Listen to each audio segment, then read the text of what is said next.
2008 model Alto LXi 2028 വരേക്ക് papers clear.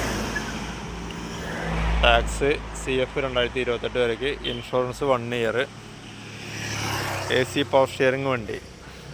1,08,000 kilometre ഓടിയിട്ടുണ്ട്. ടയറുകളെല്ലാം average 50% ടയറുകൾ.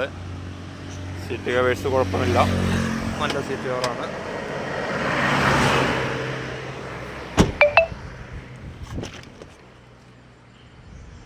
ഇന്റീരിയൽ പ്രശ്നമില്ല. AC പവർ സ്റ്റിയറിംഗ് എല്ലാം വർക്കിംഗ്. വണ്ടി നിൽക്കുന്നത് ചേലക്കര, തൃശ്ശൂർ ജില്ല ചേലക്കര. ചോദിക്കുന്ന വില 75,000 രൂപ. 75,000 രൂപ. ആവശ്യക്കാർ താഴെ കാണുന്ന നമ്പറിൽ വിളിച്ചുകൊള്ളുക. കേരളത്തിൽ എവിടെയും വണ്ടി RC ട്രാൻസ്ഫർ ചെയ്തിട്ടാണ് കച്ചവടം നടക്കുകയുള്ളൂ. RC ട്രാൻസ്ഫർ ചെയ്യാണ്ട് തരികയില്ല. നിലവിൽ യാതൊരുവിധ വിഷയങ്ങളുമില്ല. ഇനിയും ഇങ്ങനെയുള്ള വീഡിയോകളുമായി നമ്മൾ വരുന്നതാണ്. നമ്മുടെ ചാനൽ സബ്സ്ക്രൈബ് ചെയ്യുക, ലൈക്ക് ചെയ്യുക, ഷെയർ ചെയ്യുക. Okay, thank you.